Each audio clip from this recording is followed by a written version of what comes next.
Bonjour à toutes et à tous. Donc, je vais vous présenter aujourd'hui la méthode de mesure des endotoxines, avec la partie prélèvement et analyse.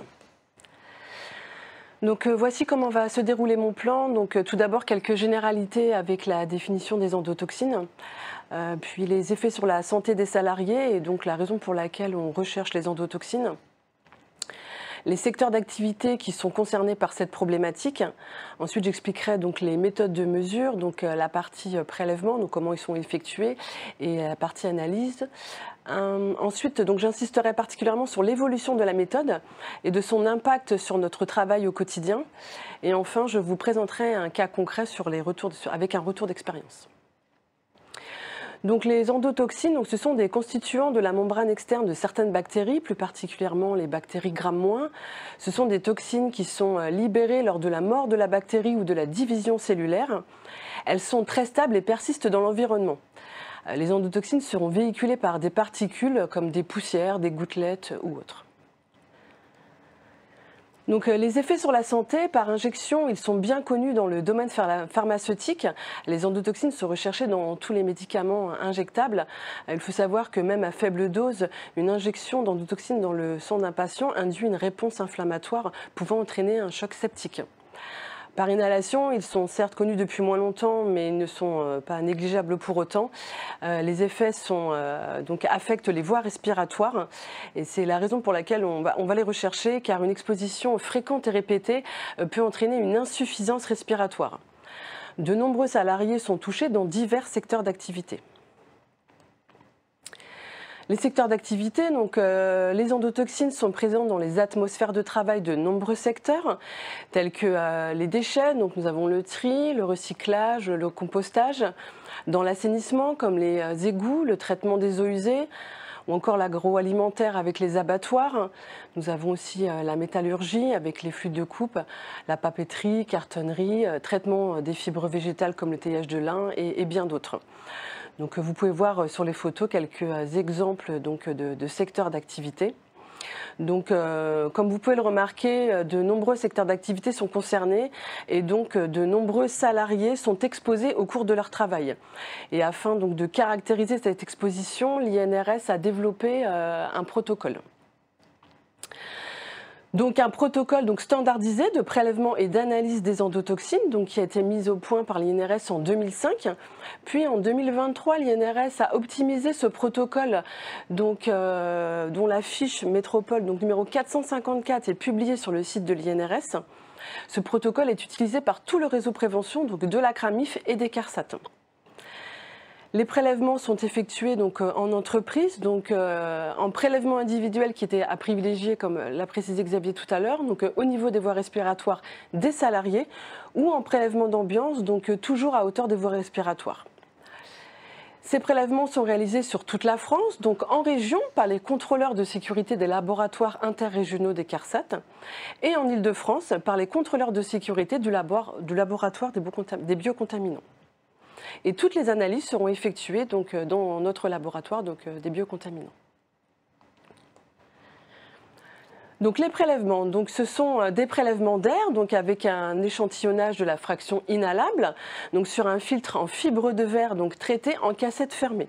Ces cassettes sont préparées au laboratoire des biocontaminants. Ces prélèvements sont réalisés à l'aide d'une pompe régulée à 2 litres minute. Vous pouvez voir sur les photos des illustrations de quelques prélèvements. De gauche à droite, nous avons tout d'abord un atelier de séchage thermique des boues d'épuration. Sur la première photo, on peut observer un poste fixe et la photo d'à côté, il s'agit d'un opérateur de maintenance. Nous avons ensuite 2 trieurs dans un centre de tri et puis un surveillant d'un tampon d'égout. Une fois les prélèvements réalisés par les contrôleurs de sécurité, tous les échantillons, toutes les cassettes, seront transportés au laboratoire des biocontaminants pour être analysés.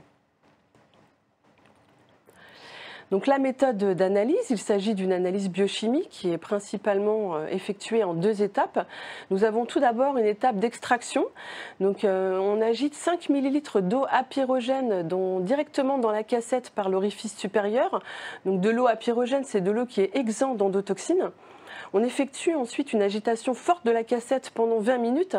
Cette agitation permet de décoller toutes les particules et donc les endotoxines potentielles qui seraient présentes sur les filtres ou sur les parois de la cassette. Puis on récupère ce liquide contenant donc les endotoxines pour passer à l'étape d'analyse. Donc c'est une analyse par la technique OLAL, donc lysa d'amébocytes de limule. Donc vous pouvez observer à droite une photo de limule. C'est une réaction qui est enzymatique basée sur une méthode colorimétrique cinétique à l'aide d'un appareil qu'on appelle un spectrophotomètre. Ce spectrophotomètre va mesurer la densité optique par une coloration jaune et l'intensité de cette coloration est proportionnelle à la quantité d'endotoxines. Je vais maintenant insister sur l'optimisation de la méthode qui a été développée en 2023 par l'INRS et qui a été faite sur différents points d'étape. Tout d'abord sur l'étape de prélèvement, avec l'ancien protocole, le filtre contenu dans la cassette était un filtre en fibre de verre. Aujourd'hui, nous avons plusieurs choix de filtres possibles, donc toujours la fibre de verre, mais également le PTFE ou le polycarbonate. Donc l'avantage évidemment, la facilité pour le commande avec une possibilité de différents fournisseurs et donc de différents tarifs. Concernant la conservation et le transport des échantillons, auparavant, les échantillons devaient être conservés et transportés à 4 degrés. Aujourd'hui, cela peut se faire à température ambiante, qui simplifie grandement la logistique, puisque pas besoin de glacière pour la conservation des échantillons et pour le transport. Et également, pas besoin de transport express pour les interventions qui seraient hors Île-de-France. Un envoi en colis postal suffit. Nous avons également une réduction des coûts de transport et une facilité d'organisation entre le LBC et les CARSAT. Concernant le délai d'analyse, les échantillons devaient être auparavant analysés dans les 24 heures maximum après la fin de l'intervention. Aujourd'hui, nous avons jusqu'à 7 jours, donc une grande souplesse au niveau du planning analytique et également une facilité d'organisation entre le laboratoire et les CARSAT. Concernant l'analyse en elle-même, l'extraction des échantillons se faisait sur le filtre tout seul auparavant. C'est-à-dire qu'avant, on enlevait le filtre de la cassette qu'on plaçait dans un tube auquel on rajoutait les 5 ml d'eau à pyrogène. Aujourd'hui, ces 5 ml d'eau à pyrogène sont mis directement dans la cassette. On récupère donc les particules qui sont sur le filtre, mais également dans la cassette. On a donc une prise en compte des dépôts dans la cassette et donc une meilleure représentativité de la fraction inhalable. Concernant l'agitation, avant ce filtre seul était agité pendant 1 heure. Aujourd'hui, l'ensemble cassette plus filtre est agité pendant 20 minutes. On a donc une réduction du temps d'analyse. On peut donc analyser plus d'échantillons durant une journée. Et enfin, concernant le dosage des endotoxines, il fallait avant 100 microlitres du réactif LAL. Aujourd'hui, 50 microlitres suffisent. On a donc une réduction des coûts de réactifs. Je vais donc vous parler maintenant d'un retour d'expérience. Le laboratoire a été sollicité par une CARSAT pour mesurer l'exposition aux endotoxines des salariés dans une entreprise, avec des prélèvements effectués par le contrôleur du laboratoire de la CARSAT et des analyses effectuées par le LBC. C'était une entreprise de type start-up en phase de développement et d'ajustement avec une activité de recyclage de vêtements de travail dont les machines étaient en cours de réglage avec une activité en dents de scie. L'intervention a donc été calée sur un court délai entre l'entreprise et le contrôleur du laboratoire de la CARSAT et par ricochet, le laboratoire des biocontaminants a été également prévenu sur un court délai. Selon le protocole, avant l'intervention, il fallait que le laboratoire envoie une glacière réfrigérée nécessaire au transport des échantillons à la CARSAT. Les contraintes, il fallait donc commander auprès du transporteur. Il y avait également le délai d'envoi de la glacière. Tout cela prenait du temps. Aujourd'hui, il n'y a pas d'envoi de glacière réfrigérée. Le laboratoire des biocontaminants a pu envoyer les cassettes pour prélèvement directement à la CARSAT en colis postal. Avant l'intervention, il fallait également planifier le transport des échantillons pour le retour. Il fallait toute la partie administrative, la planification avec le transporteur, leur disponibilité, les délais d'enregistrement, les devis, les commandes. Tout cela prenait aussi beaucoup de temps. Aujourd'hui, aucune logistique particulière à prévoir. Enfin, après l'intervention, il fallait le transport des échantillons en glacière réfrigérée. C'est-à-dire que le transporteur arrivait à l'entreprise, sur le site, pour enlever la glacière qui contenait les échantillons, puis la livrer directement au laboratoire, en moins de 24 heures et en frais à 4 degrés.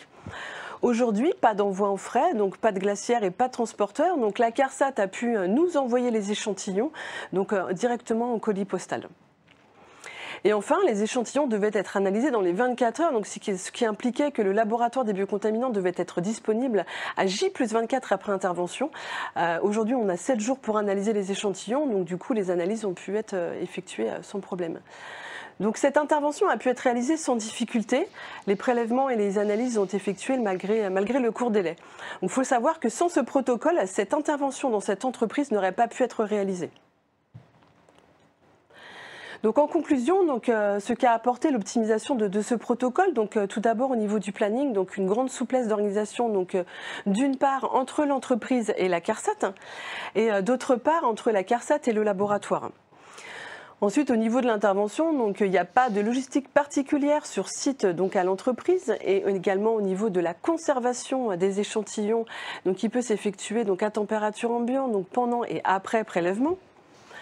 Au niveau du transport, une facilité puisque les envois des échantillons peuvent s'effectuer par voie postale à température ambiante, et nous avons également une réduction des coûts de transport. Et enfin, au niveau de l'analyse, une grande souplesse au niveau du planning analytique, on a une réduction du temps d'analyse et une réduction des coûts de réactifs. Donc l'optimisation de la méthode de mesure des endotoxines développée par l'INRS a permis d'intervenir plus facilement dans les entreprises et également d'investiguer de nouveaux secteurs d'activité. Merci beaucoup Madame Pedros. La limule, c'est bien cet animal. Alors on a vu la photo à mi-chemin entre le crabe et la soucoupe volante, c'est ça? C'est ça. Qu'est-ce qu'il vient faire dans notre histoire d'endotoxine? En fait, la limule est un animal marin qu'on retrouve en Asie ou sur la côte est du Pacifique. Et donc en fait, c'est grâce au sang de la limule, qui a la particularité d'ailleurs d'être bleu, le sang de la limule est bleu. Donc c'est grâce à ce sang qu'on fabrique le réactif pour doser les endotoxines. C'est un très très vieil animal. C'est un très très vieil animal, en effet.